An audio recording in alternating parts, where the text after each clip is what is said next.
Hello and welcome to the Europe Conversation. I'm Stefan Grobe. His country only became a member of the European Union in 2004, but has one of the oldest histories of human civilization in the world. He's one of only 4 heads of state in the European Council. He will assume the rotating EU presidency next January, and he is my guest today. The president of Cyprus, Nikos Christodoulidis. Welcome to the program. Thank you so much for coming. Good morning, Stefan. Thank you very much for the invitation. It's a great pleasure to be here. I mentioned Cyprus's history of 9,000 years. Now, you are a historian. You worked at the University of Cyprus.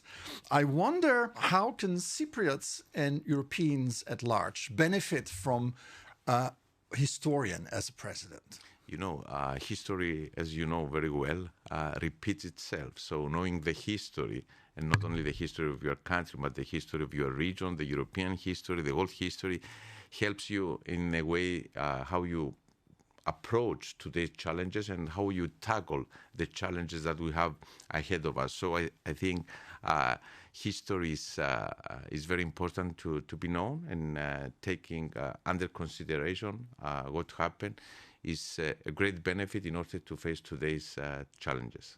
So as of January, you have another task on your plate when Cyprus will take over the EU presidency from Denmark. I guess many of the problems will remain, but what can we expect here in Brussels? Will there be a Cypriot way of doing business, of conducting diplomacy? For sure, we're going to have a Cypriot touch in the way European Union approaches, the issues that we have in front of us. We have 2 major priorities. The first one is how to tangibly enhance the strategic autonomy of the European Union. And when I say strategic autonomy, I don't mean just defense and security. I will explain in a little bit.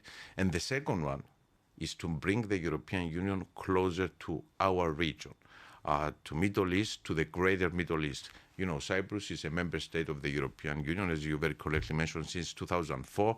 But at the same time, we are part of the Middle East. We are half an hour flight away from Lebanon, 40 minutes from Israel, 50 minutes from Egypt, 50 minutes from Jordan, half an hour from Syria, and so on. So I'm going to our first priority, which is to enhance the European Union strategic autonomy.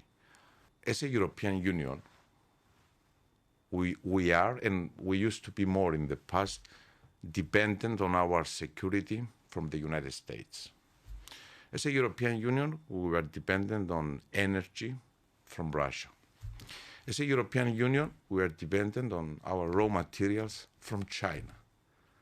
So how can we be strategically autonomous and play a leading role, the role that our citizens are expecting from us to play as a European Union, if we are dependent in 3 other countries? For example, MFF, one of the most important files of the European Union.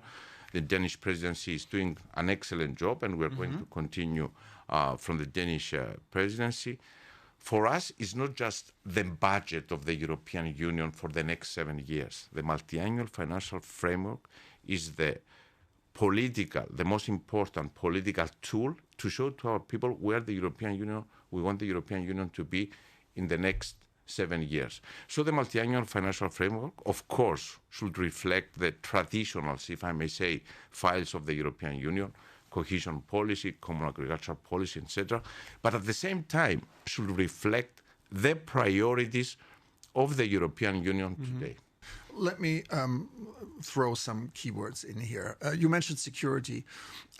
I mentioned Ukraine. You think you're going to see the end of the war in Ukraine during your presidency? To be fully honest with you, I don't see that coming. I don't see the end of the war in Ukraine coming. But as a European Union, we should continue our clear position towards the illegal Russian invasion and occupation in Ukraine. We need to support Ukraine. We need to continue supporting Ukraine.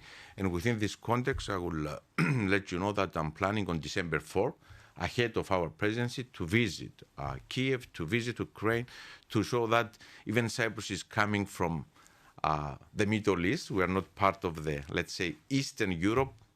Ukraine will continue to be our priority. Another hot topic all across Europe is immigration. The numbers of illegal immigrants are going down, yet it is still in the mind of very many Europeans the number one issue. What has Europe learned over the past years, and is the path that Europe charted the right one? Numbers today are much better, as you very correctly mentioned. But if we want to solve this problem, because there's another aspect, illegal migration kills legal migration. And as Europe, we need legal migration.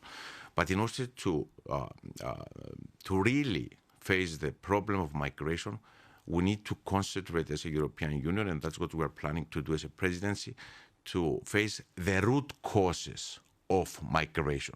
We need to talk with the countries that migrants are coming in order to create the condition in those countries for their people not to live and come in Europe. So the most important aspect, if we really want to face migration, is to face the root causes of the phenomenon. And how do we do that?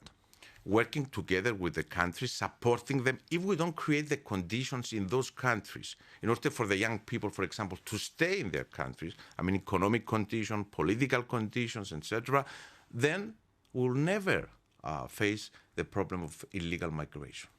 Speaking of coming to Europe, enlargement.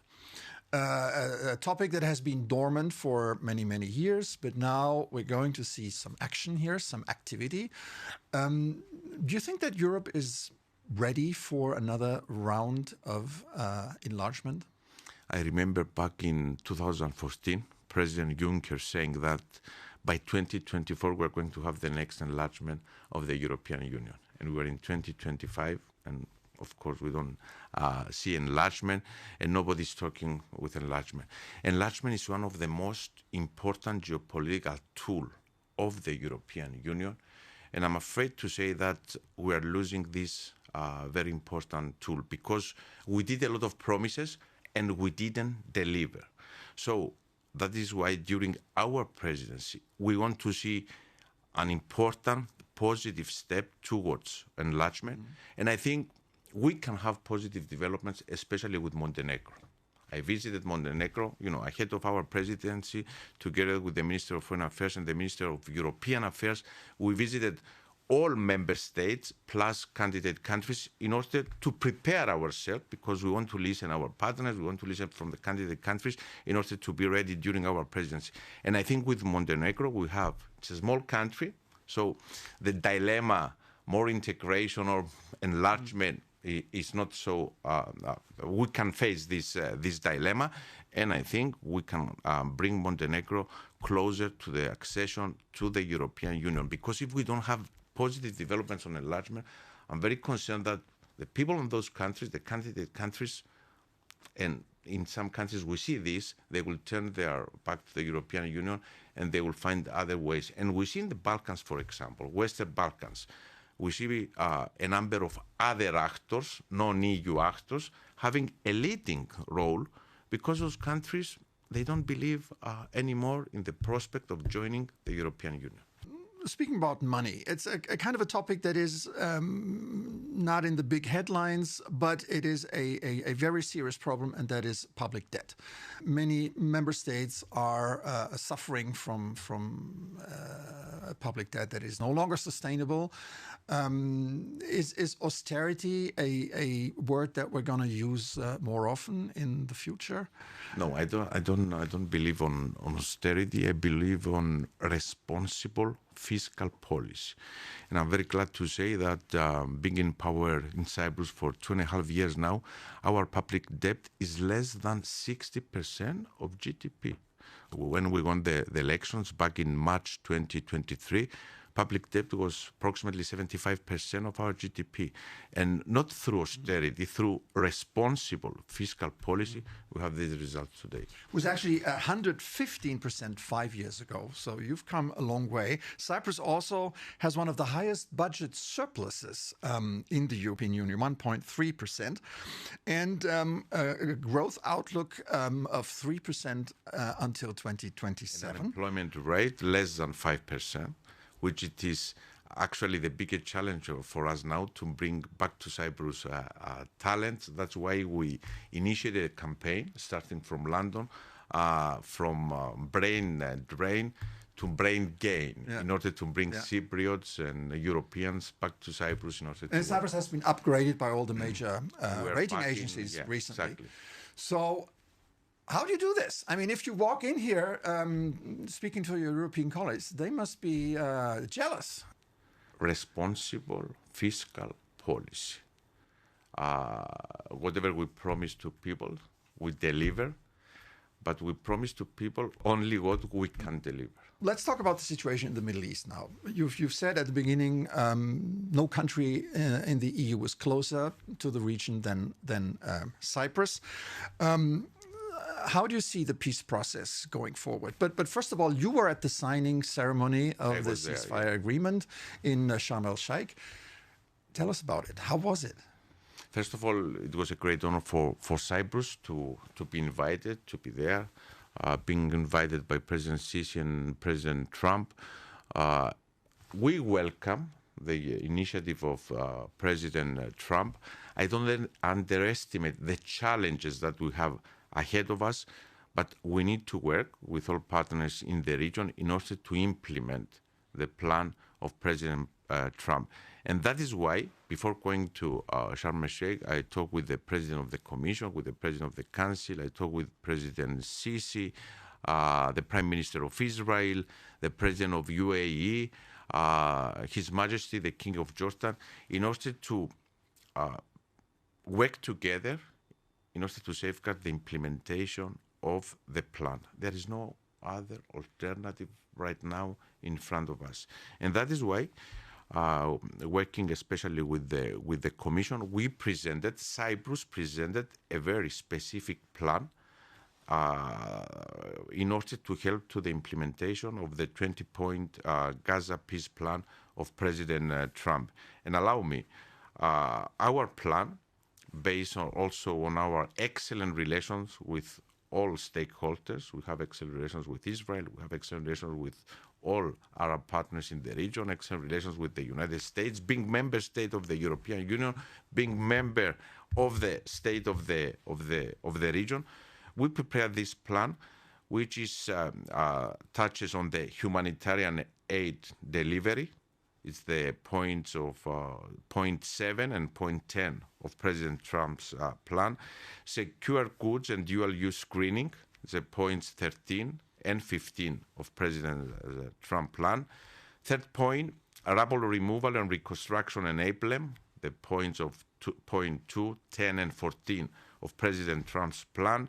Training, stabilization and reconciliation support, point 9, 15 and 18 of President Trump's plan. Contribution to the International Stabilization Force, point 15 of President Trump's plan. And the 6-point contribution to the Economic Development Plan, which is point 10 of President Trump's plan. So we put forward these very specific ideas, building, as I told you, on our excellent relations with all stakeholders, building on our previous initiative. You know, Cyprus presented back in October 23 in Paris, following the terrorist attack of Gaza, an idea for a humanitarian maritime corridor from Cyprus to Gaza, and we did it. We deliver with the support of our partners, the European Union, the United States, UK, UAE, and we are ready at this stage as the representative of the European Union in the region to deliver once again. What about rebuilding and reconstructing Gaza? This is for the people who live there the most obvious necessity. Do you have an idea when this can start, how long it would take, who will be the players, and what role does Cyprus have? That is why it's very important to implement the first phase of President Trump's plan. Because if we don't have a ceasefire, if we don't have the political conditions there, we cannot talk about rebuilding. When we reach the stage of ceasefire and the conditions are there, reconstruction should start. And that is why point 3 of our proposal is the RAPL removal and reconstruction enablement. So development, and this is the role that Cyprus can play, development of maritime routes for RAPL extraction and inbound construction materials in Gaza in order to support Gaza's rebuilding and, of course, economic revival. What about the two-state solution? An initiative that is very much liked in Brussels. President Trump doesn't like it so much. The Israelis don't like it so much. Is this still a viable option? There is no alternative to the two-state solution. Let's be clear. And we cannot reach peace in the region without the solution of the Palestinian issue based on the two-state solution. That was pretty clear. Speaking of a two-state solution, that is something that Turkish President Erdogan has mentioned when he was in New York, speaking about the Cyprus dispute. And he said, with the same clarity, he said there is no other solution. What do you respond? What I mentioned is a two-state solution for the Palestinian issue. This is what the UN Security Council resolutions are talking about. In the case of Cyprus, the Security Council resolutions, the international community, the European Union, everybody is clear. The solution of the Cyprus problem should be based on bizonal, bicommunal federation. And it's only Mr. Erdogan that is promoting this unacceptable idea for a two-state solution, that there is no way even to discuss such a possibility in Cyprus. I hope I was so clear as I was before with the issue, with the Palestinian issue. So a few days ago, in the northern part of Cyprus, a very pro-European candidate won in a landslide, Tufan Erhüman. How do you assess this outcome? Does it give you hope? Could this be a potential game changer? Indeed, last week we have a voting procedures in the occupied areas of Cyprus for the leadership for the Turkish Cypriot leadership, and Mr. Tufan, the leader who during the election campaign was saying that he's against two-state solution, he's against what President Erdogan was saying in the UN General Assembly, was elected. I believe that this is a positive development, but we want to see at the table of the negotiations. What is important is during the resumption of the talks, and I'm ready to resume negotiations even next week, what is going to be presented by the Turkish Cypriot and the Turkish side. So if the new leader of the Turkish Cypriot community comes to the negotiating table and talk clearly about bizonal, bicommunal federation, then I think the road is open for the solution of the Cyprus problem based on the UN Security Council resolution. So you would be ready to sit down with him? I'm ready to sit with him next week. You have written, I think, 2 books about the Cyprus conflict, and being a historian and looking at things in large perspectives. What is the perspective for Cyprus of being united? You know what people feel on the island on both sides. What is your sense? Look, the current status quo cannot be the solution of the Cyprus problem. The solution of the Cyprus problem, to reunite our country, is the only option ahead of us. And from my side, I will do whatever is necessary in order first to resume negotiations and then solve the Cyprus problem. There is no frozen conflict. You see what happened in Gaza. Everybody was under the impression that we have a frozen conflict there. And since October, we see the developments and the tragedy in Gaza. So if we want to reach the full potential of our country, both Greek Cypriots and Turkish Cypriots, we need to reunite our country. Reunite our country, member state of the European Union. And being a member of the European Union is the best guarantee for the future of our country. All right. Nikos Christodoulidis, President of Cyprus. Thank you, sir, for a great Europe conversation. Thank you very much.